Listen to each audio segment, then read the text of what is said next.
Welcome to Christopher Reads. Tonight's presentation, The Story of Hyacinth and Roseblossom by Novalis, translated by Lily Winter.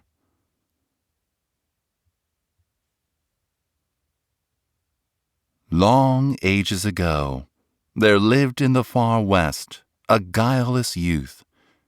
He was very good, but at the same time peculiar beyond measure. He constantly grieved over nothing at all, always went about alone and silent, sat down by himself whenever the others played and were happy, and was always thinking about strange things. Woods and caves were his favorite haunts, and there he talked constantly with birds and animals, with rocks and trees. Naturally not a word of sense, nothing but stuff silly enough to make one die a-laughing.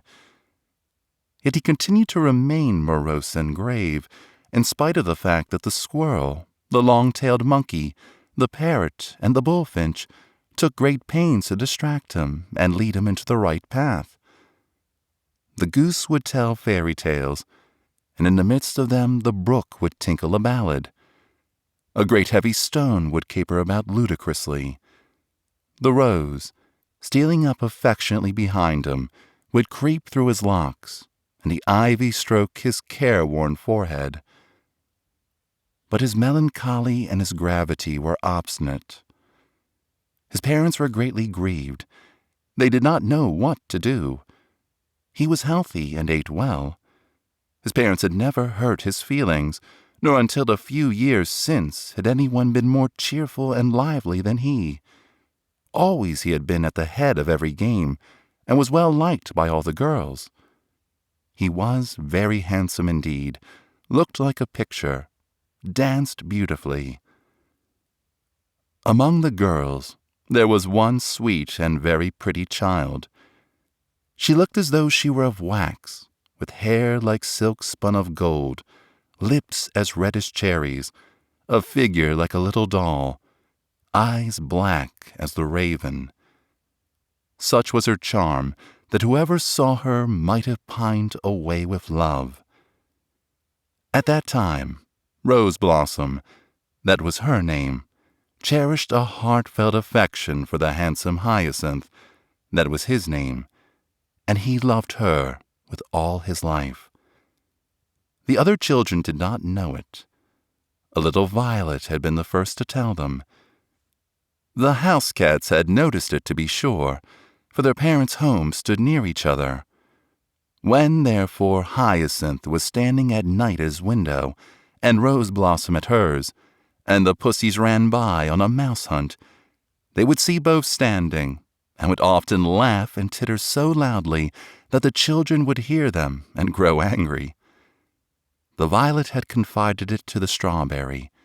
She told it to her friend, the gooseberry, and she never stopped taunting when Hyacinth passed, so that very soon the whole garden and the goods heard the news, and whenever Hyacinth went out, they called on every side, "Little Roseblossom is my sweetheart." Now Hyacinth was vexed, and again he could not help laughing from the bottom of his heart when the lizard would come sliding up, seat himself on a warm stone, wag his little tail, and sing. Little Roseblossom, good and kind, suddenly was stricken blind. Her mother, Hyacinth, she thought, and to embrace him forthwith sought. But when she felt the face was strange, just think, no terror made her change. But on his cheek pressed she her kiss, and she had noted naught amiss. Alas, how soon did all this bliss pass away! There came along a man from foreign lands. He had traveled everywhere, had a long beard, deep-set eyes, terrible eyebrows, a strange cloak with many folds and queer figures woven in it. He seated himself in front of the house that belonged to Hyacinth's parents. Now Hyacinth was very curious, and sat down beside him, and fetched him bread and wine. Then the man parted his white beard, and told stories until late at night, and Hyacinth did not stir, nor did he tire of listening. As far as one could learn afterward, the man had related much about foreign lands, unknown regions, astonishingly wondrous things, staying there 3 days, and creeping down into deep pits with Hyacinth. Roseblossom cursed the old sorcerer enough, for Hyacinth was all eagerness for his tales, and cared for nothing, scarcely even eating a little food. Finally the man took his departure, not, however, without leaving Hyacinth a booklet that not a soul could read. The youth had given him fruit, bread, and wine to take along, and had accompanied him a long way. Then he came back melancholy, and began an entirely new mode of life. Roseblossom grieved for him very pitifully, for from that time on he paid little attention to her, and always kept to himself. Now it came about that he returned home one day, and was like one new-born. He fell on his parents' neck and wept. "I must depart for foreign lands," he said. "The strange old woman in the forest told me that I must get well again. She threw the book into the fire, and urged me to come to you and ask for your blessing. Perhaps I shall be back soon, perhaps never more. Say good-bye to Roseblossom for me. I should have liked to speak to her. I do not know what is the matter. Something drives me away. Whenever I want to think of old times, my dear thoughts rush in immediately.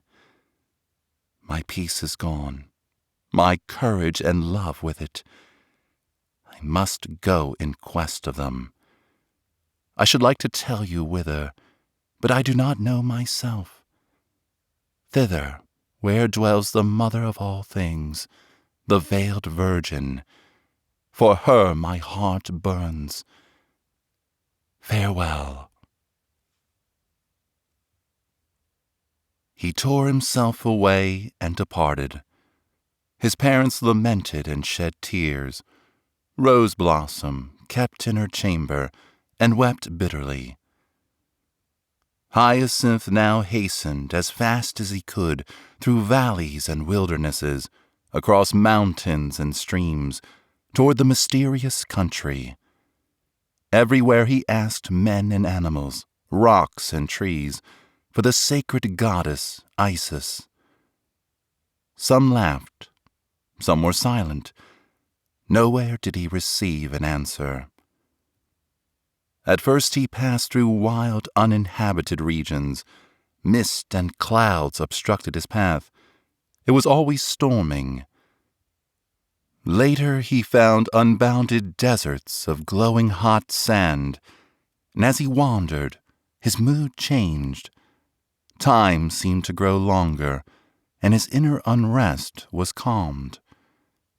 He became more tranquil, and the violent excitement within him was gradually transformed to a gentle but strong impulse which took possession of his whole nature. It seemed as though many years lay behind him. Now, too, the region again became richer and more varied, the air warm and blue, the path more level. Green bushes attracted him with their pleasant shade, but he did not understand their language, nor did they seem to speak, and yet they filled his heart with verdant colors, with quiet and freshness. Mightier and mightier grew within him that sweet longing, broader and softer the leaves, noisier and happier the birds and animals, balmier the fruits, darker the heavens, warmer the air, and more fiery his love. Faster and faster passed the time, as though it knew that it was approaching the goal. One day he came upon a crystal spring and a bevy of flowers that were going down to a valley between black columns reaching to the sky. With familiar words they greeted him kindly. "My dear countrymen," he said, "pray, where am I to find the sacred abode of Isis? It must be somewhere in this vicinity, and you are probably better acquainted here than I." "We, too, are only passing through this region," the flowers answered. "A family of spirits is traveling, and we are making ready the road and preparing lodgings for them. But we came through a region lately where we heard her name called. Just walk upward in the direction from which we are coming, and you will be sure to learn more."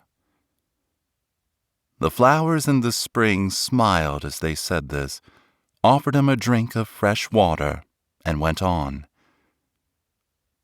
Hyacinth followed their advice, asked, and finally reached that long-sought dwelling, concealed behind palms and other choice plants. His heart beat with infinite longing, and the most delicious yearning thrilled him in this abode of the eternal seasons.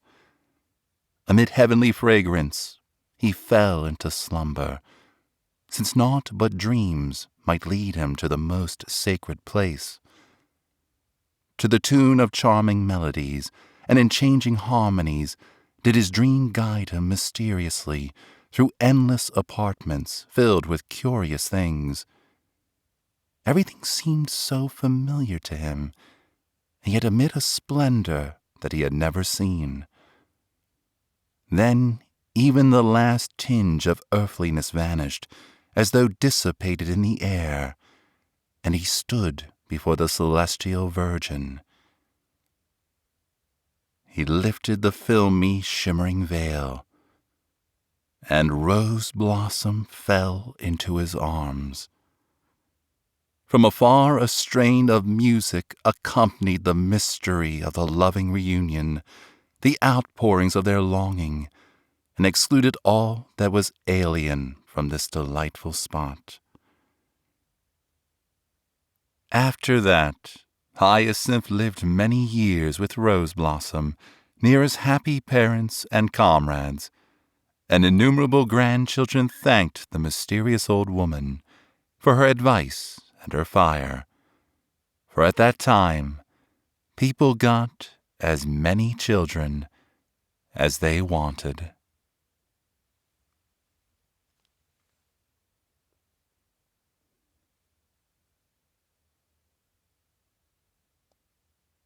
This concludes tonight's presentation, The Story of Hyacinth and Roseblossom, by Novalis, translated by Lily Winter.